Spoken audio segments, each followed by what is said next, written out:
না, আমি তোমার আর কোনো গল্প শুনবো না।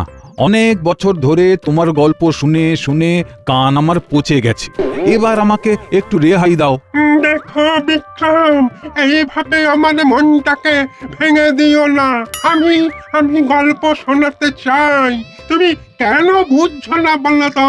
হ্যাঁ, এই গল্প শুনতে শুনতে পথ হাঁটলে তোমার ভালো লাগবে, পথ চলার কষ্টটা লাঘব হবে।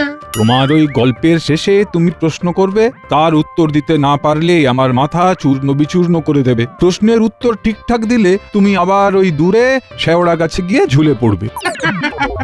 এটাই আমার নিয়ম, যে কি করি বলো? তারপর আবার আমাকে ওই গাছে উঠে তোমাকে নামিয়ে কাঁধে নিয়ে হাঁটতে হবে। না না না না, আর পারবো না। তার চেয়ে আমি আর গল্পই শুনবো না। আরে এদের কথা শুনে কিরকম একটা লাগছে, আমি ঠিক বুঝতে পারছি না। ওই কাঁধের বুড়ো লোকটা গল্প শোনাতেই বা কেন চাইছে, আর ওই বুড়ো লোকটা ওকে ঘাড়ি নিয়ে হেঁটেই বা যাচ্ছে কেন? একবার জিজ্ঞেস করি। শুনছেন? আমাকে বলছো? আমি কৃষ্ণনগরের মন্ত্রী, আমাকে তুমি বলবেন না। বয়স কত? 225। আমার কত জানো বেতাল? বলে দাও তো।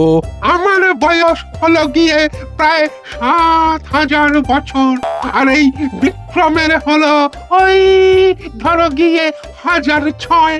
মহারাজা বিক্রমাদিত্যের নাম শুনেছো? আমি সেই। এই বেতালকে কাঁধে নিয়ে ঘুরে বেড়াচ্ছি। আমার রাজ্য গেছে, সব গেছে, শুধু ওই কাঁধের ওপর বেতালটাই যাচ্ছে না। একটা ভালো কাঁধ দিতে পারবে? ভালো কাঁধ পেলে কাঁধ বদল করে একটু বাঁচবো। একটু শক্ত পক্ত দেখে দিও বাজা, আমিও আর এই এক কাঁধে ঘুরতে পারছি না। কাঁধ শক্তপোক্ত? তা তোমার কাঁধটাও তো বেশ শক্তপোক্ত। আমার কাছে আর একটা ভালো গোলগাল শক্তপোক্ত কাঁধের খবর আছে। আপনারা কাছাকাছি কোথাও অপেক্ষা করুন, আমি আপনার কাঁধের ব্যবস্থা করেই আসছি। শুনুন, রাজপ্রাসাদের বাইরে একটা বড় গাছ আছে, ওই গাছের নিচে ছায়ায় গিয়ে বসুন। হ্যাঁ, ঠিক আছে, আমি প্রাসাদের বাইরে ওই বড় গাছের নিচে অপেক্ষা করছি। শোনো শোনো, কাঁধের গল্প করে যদি কাঁধ না জোগাড় করতে পারো, তবে কিন্তু আমি তোমার কাঁধেই চাপবো, মনে থাকে যেন। ঠিক আছে।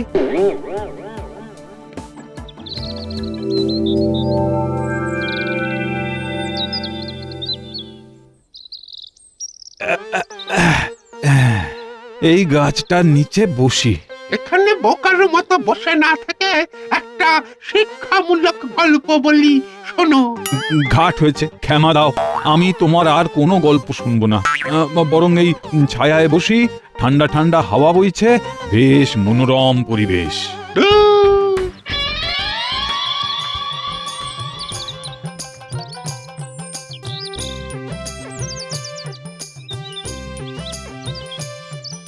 হে, আজ খুব দেরি হয়ে গেল, একটু তাড়াতাড়ি পা চালাতে হবে। দেরি হলে মন্ত্রীমশাইয়ের হাজারো কৈফিয়ত। আরে গাছতলায় কে বসে আছে? কাঁধে আবার আরেকজনকে নিয়ে বসে আছে। এই, তুমি ঘুমোচ্ছ আর আমার মাথা তোমার মাথার সাথে ঠোকা খাচ্ছে। তুমি ঘুমোচ্ছ, ঘুমাও, কিন্তু আমার মাথা তোমার মাথার সাথে ঠুকছে কেন? হ্যাঁ, আমার ঘাট থেকে নামো, তাহলে আর ঠুকবে না। আমি তোমার ঘর থেকে নামবো না, গল্প শুনতে হবে। তাহলে ঠোকাঠুকি লাগবে। এ কি বিচিত্র ঝগড়া রে ভাই, যাই একবার জিজ্ঞেস করি। আচ্ছা, আপনারা কে? এখানে এইরকম ভাবে আপনারা বসে আছেন কেন? আমার নাম বিক্রম, আমি একটা দেশের রাজা ছিলাম। ছিলাম মানে এখন নেই? না না, সেসব গেছি। এখন আমি এই বেতালকে কাঁধে নিয়ে শুধু ঘুরে চলেছি। তোমাদের মন্ত্রীর সাথে দেখা হলো, সেই বলল এখানে বসতে। মন্ত্রীমশাই আপনাদের এখানে বসতে বলে গেছেন? আমাকে ওই ঝোলার জন্য একটা শক্তপোক্ত কাঁধ দেবে বলে গেছে। আমিও আর এই বুড়ো রাজার কাঁধে থাকতে পারছি না।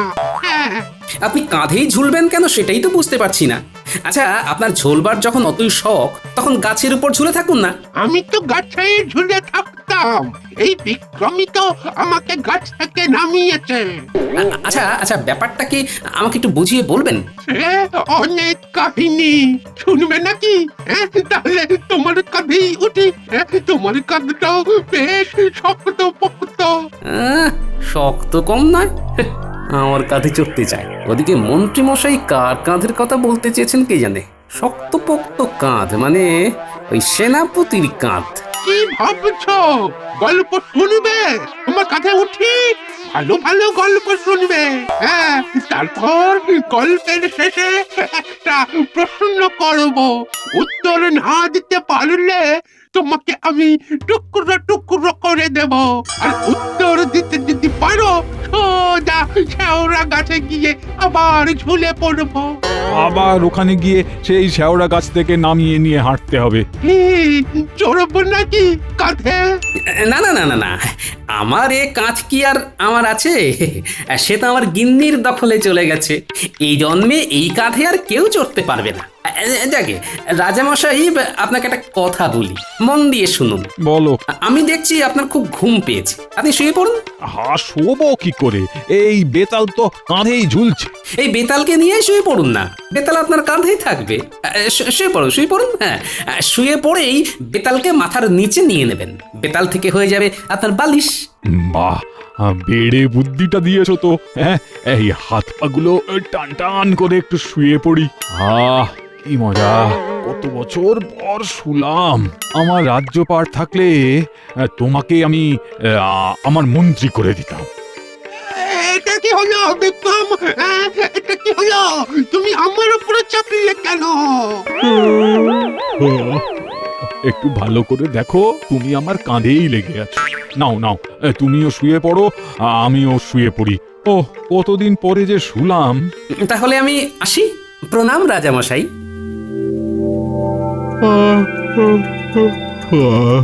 কত বছর যে ঘুমোই না। ওরে ঘুম, একটু আয় আমার চোখের উপর। চোখের মধ্যে ঢেকে দে অন্ধকারের কাপড়। ওরে ঘুম, আয় আমার চোখের উপর। চোখের মধ্যে ঢেকে দে অন্ধকারের কাপড়। ওরে ঘুম, আয় আমার চোখের উপর। চোখের মধ্যে ঢেকে দে অন্ধকারে।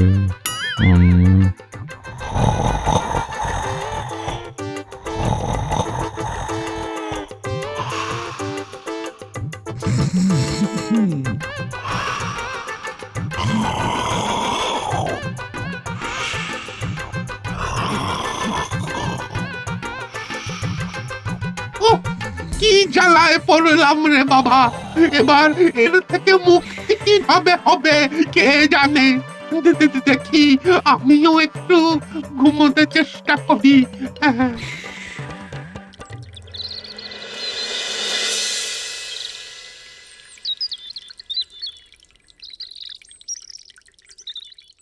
দেখেছেন মহারাজ, গোপালের কাণ্ডটা দেখেছেন? সেই দেরি করছে। হ্যাঁ, ঠিকই বলেছ। আসুক একবার, দেরি করা বুঝিয়ে দেব। ওই তো গোপাল এসে গেছে। নিন মহারাজ, জিজ্ঞেস করুন এত দেরি হওয়ার কারণ কি? ব্যাপার কি গোপাল? এই সপ্তাহে তো প্রায় দিনই তোমার রাজসভায় আসতে দেরি হলো। তোমার কি কাজে কর্মে মন নেই গোপাল? কাজে কম্মে মন না থাকলে খাবো কি মন্ত্রীমশাই? আপনার মতো আমার তো আর তালুক নেই। আমাকে কাজ করেই খেতে হবে। গোপাল, যত বড় মুখ নয় তত বড় কথা।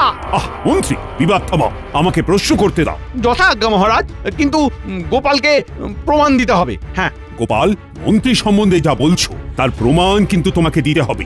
প্রমাণ পেলেই প্রমাণ দেব। আমারও চর ঘুরছে। বটা ঘটাকে এবার একটু থামতে বলবো। তা তোমার আজকে দেরি হবার কারণ? মন্ত্রীমশাই, আমার আজকের দেরি হওয়ার কারণ একমাত্র মন্ত্রীমশাই। কিরকম? আমি তোমার দেরি হওয়ার কারণ? আর কতভাবে আমাকে ছোট করবে গোপাল? খুলে বল। মহারাজ, ওই রাজপ্রাসাদ থেকে বেরিয়েই সামনের মোড়ে যে বড় গাছটা আছে তার নিচে একজন বসেছিলেন, একজনকে কাঁধে নিয়ে। এই রে, গোপাল দেখে ফেলেছে। কাঁধে নিয়ে বসে থাকার আবার কারণ কি? সে অনেক কারণ মহারাজ। কাঁধে নিয়ে যিনি আছেন তার নাম বিক্রম। তিনি এককালে রাজা ছিলেন। আর তার কাঁধে যে ঝুলে আছে তার নাম বেতাল। যিনি একবার বেতালকে কাঁধে নেবেন, বেতাল তার কাঁধ থেকে নামবে না। ওরে বাবা, তাই নাকি? তবে আর বলছি কি, এখন রাজা বিক্রমের বয়স হয়েছে, তাই বেতালের একটা কাঁধ দরকার। তা নয় ঝুলে রয়েছে ভালো করেছে, তা এর সাথে তোমার দেরি হওয়া আর মন্ত্রীর জড়িয়ে পড়াটা কিরকম করে হলো সেটা বুঝিয়ে দাও। মহারাজ কি বলবো, মন্ত্রীমশাই ওই বেতালকে বলে এসেছেন যে উনি নাকি বেতালকে একটা শক্তপোক্ত কাঁধ দেবেন ঝুলে থাকার জন্য। শক্তপোক্ত কাঁধ? কার কাঁধ? শক্তপোক্ত কাঁধ তো মহারাজ এই রাজ্যে দুজনেরই আছে, এক মহারাজ আপনার আর সেনাপতির। মন্ত্রীমশাই, আপনার এত বড় সাহস! হ্যাঁ, আপনি আমার কাঁধ বেতালকে দেবেন বলে প্রতিশ্রুতি দিয়ে দিয়েছেন। হ্যাঁ, আমার কাঁধের মালিক কি আপনি? এই রে, গোপাল বিষয়টাকে অন্যদিকে নিয়ে যাচ্ছে। থামাতে হবে, থামাতে হবে। না না না না সেনাপতি, এই শক্তপোক্ত কাঁধ তোমার না। তবে কি আমার? তুমি আমার কাঁধ ওই বেতাল না তালের কাছে বন্ধক দিয়েছো? তোমার এত বড় সাহস! মহারাজ আমাদের নয়নের মণি, মহারাজ বিনা আমরা মণিহারা ফণি। ছি ছি ছি ছি ছি, এ আমি ভাবতে পারছি না। মন্ত্রী মশাই, এ আপনি কি করলেন? এই মন্ত্রী, উত্তর দাও, চুপ করে থেকো না। আরে আমার কথা একটু মন দিয়ে শুনুন। আমি আপনাদের কারো কাঁধ বেতালের কাছে বন্ধক দিইনি। আপনি মিথ্যে কথা বলছেন। বেতাল আমাকে নিজে মুখে বলেছে যে আপনি একটা শক্তপোক্ত কাঁধের কথা বলেছেন। মন্ত্রী, তুমি ঠিক করে বলো, তুমি কার কাঁধের কথা বলেছিলে? বলো, চুপ করে থেকো না। আর কি, জব্বর ফেসেছে মন্ত্রী মশাই।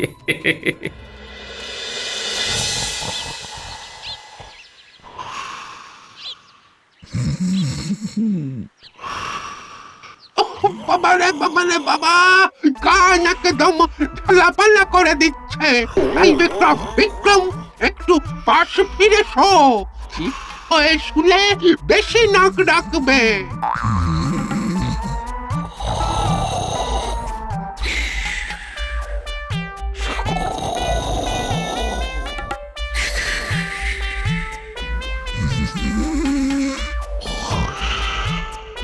দূর বাবা, কিছুতেই কথা কানে যাচ্ছে না দেখছি।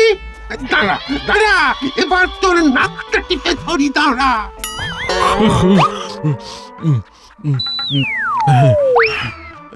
কি হলো? আরে নাক টিপে ধরেছিলে কেন বেতাল? হ্যাঁ, তুমি কি আমাকে মারতে চাও নাকি?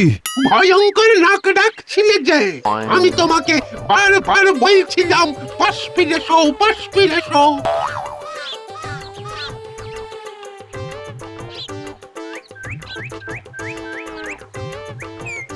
আরে তা বলে একেবারে সোজাসুজি নাক টিপে দেবে? অদ্ভুত ব্যাপার। আমি একটা রাজা, না হয় এখন সিংহাসনটা নেই, তা বলে একেবারে আমার নাকে হাত দেবে? ছি ছি ছি ছি ছি ছি, এই যাত্রার নাকে হাত দেওয়া আমি ঠিক পছন্দ করি না। ঘটা, ওখানে কি হচ্ছে বলতো? চল চল দেখে আসি, দুই বুড়োর ঝগড়া চলছে। এই শোনো, আমার বুকের উপর শুয়ে এভাবে অসভ্যের মতো নাক ডাকতে পারবে না, এই আমি বলে দিলাম। চলে যাও না, আমি কি ইচ্ছে করে তোমাকে কাঁধে নিয়ে ঘুরছি? কি দাদু, কি চলছে? এই বয়সেও ঝগড়া করছো? এই মুখ সামলে অর্বাচীন, কার সাথে কথা বলছো জানো? আমি বিক্রমাদিত্য, রাজা বিক্রমাদিত্য। আর আমি হইলাম বেতাল। আমি কিন্তু তাল খেতে খুব ভালোবাসি। বেতাল দাদু, ও বেতাল দাদু, তোমার নাম বেতাল কেন গো? তুমি কি বেতালা?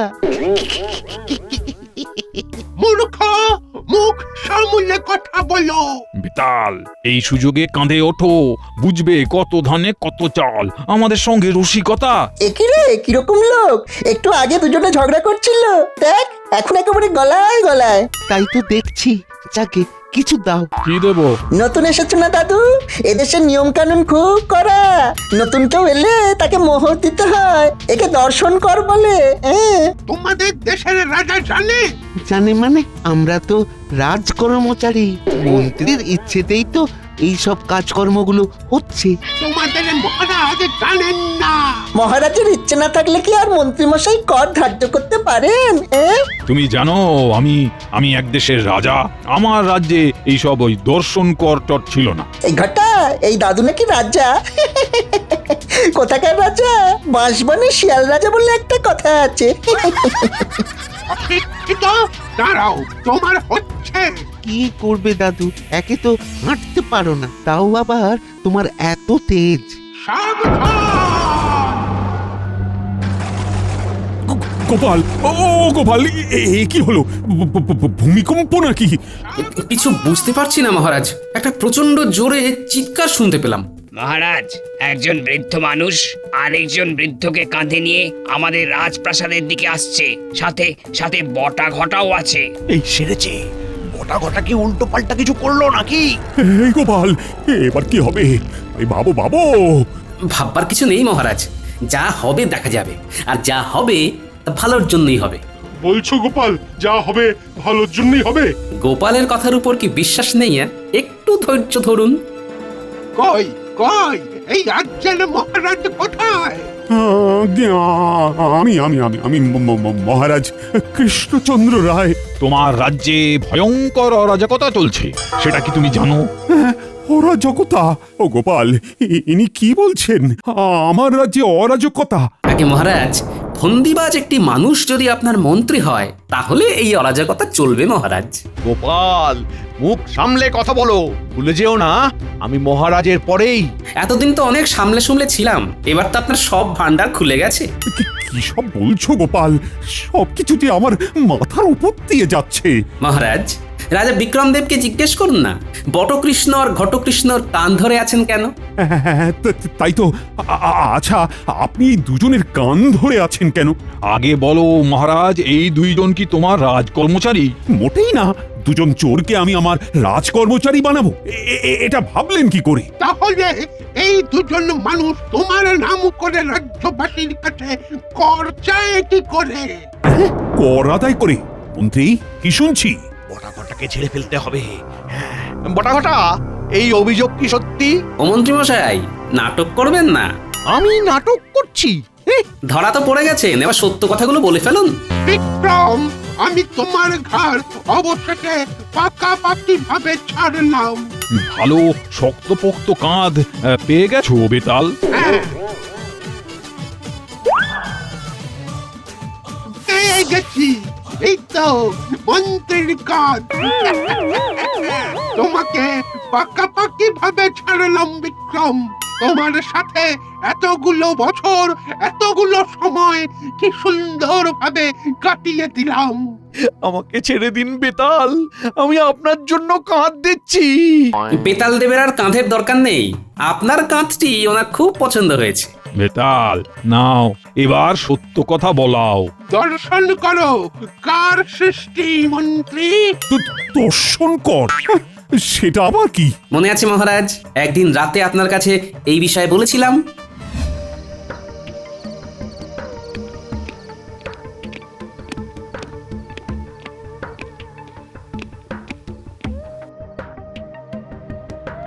কি গো গোপাল, তুমি এত রাতে ফিরে এলে? একটা কথা বলবার জন্য ফিরে এলাম মহারাজ। কথাটা ওই মন্ত্রী মশাইয়ের সম্পর্কে। গোপাল, আমি দেখছি তুমি আমার মন্ত্রীকে একেবারেই সহ্য করতে পারো না। আর আমি কারো পেছনে কথা শুনে বিচার করি না। যা বলবে প্রমাণ দিয়ে বলবে। এখন তুমি যাও, যাও তো। ঠিক আছে মহারাজ, প্রমাণ সহ আপনার কাছে আসব। আমার কাছে খবর ছিল মহারাজ, আমি সেই কথাগুলোই বলতে গিয়েছিলাম সেই রাতে। এই মন্ত্রী, সব সত্যি কথা বলো, নইলে তোমাকে গাঁটটা মারবো। বলো বলো। হ্যাঁ মহারাজ, আমি বটা ঘটাকে দিয়ে দর্শন কর বসিয়েছিলাম আপনার নামে। আরে দর্শন কর জিনিসটা কি? আমি বলছি মহারাজ, যারা ভিন দেশ থেকে আমাদের এই রাজ্যে আসে তারা সীমানা পেরোলেই তাদের এই কর দিতে হয়। এটা এই বটা ঘটা আর মন্ত্রীমশাই অলিখিত নিয়ম করে নিয়েছে। কি সত্যি তো? স্বীকার করো। হ্যাঁ হ্যাঁ, সত্যি সত্যি সত্যি। তিন সত্যি, তিন সত্যি। এবার আরেকটা সত্যি বলো, কার কাঁধ তুমি আমাকে দেবে বলেছিলে? হ্যাঁ, কার কাঁধ? কার কাঁধ? বলো বলো। দেখো, চুপ থাকলে এই গাঁটটা খাবে। গোপালের গোপালের গোপালের কাঁধ আপনাকে দেব বলেছিলাম। কেন? এই কেনর উত্তরটা আমি দিচ্ছি মহারাজ। মন্ত্রীমশাই তো আমাকে সহ্য করতে পারেন না, দু চোখে দেখতে পারেন না, তাই উনি ভেবেছিলেন বেতালকে আমার কাঁধে লাগিয়ে আমাকে দেশ ছাড়া করতে। মহারাজ, আপনাকেও একটা কথা বলি, রাজা হওয়া কিন্তু চারটিখানি কথা নয়। রাজাকে তৃতীয় চোখ দিয়ে দেখতে হয়, মনের চোখ। আর বিচক্ষণ মানুষকে তার রাজসভায় ঠাঁই দিতে হয়। সত্যি বলেছেন। আমি আপনাদের কথা চিরকাল মেনে চলবো। আপাতত এই মন্ত্রীর কাঁধে আপনি থাকুন। মহারাজ, আমার বউকে কি বলবো সেটা বলে দিন মহারাজ। তুমি নিচে গিয়ে বলে এসো আমরা বাঁচি। আর রাজামশাই, বেতাল মহারাজ, আজ আমার রাজপ্রাসাদে অধিষ্ঠান করুন। আপনাদের সাথে বসে আমি অনেক কিছু শিক্ষা নিতে পারি। তোমার কাছে গোপাল আছে। গোপালের মতো দূরদৃষ্টি সম্পন্ন মানুষ আমি খুব কম দেখেছি। এই আমাদের গোপাল, চতুর বড়, মিষ্টি বড়, চওড়া তার কপাল।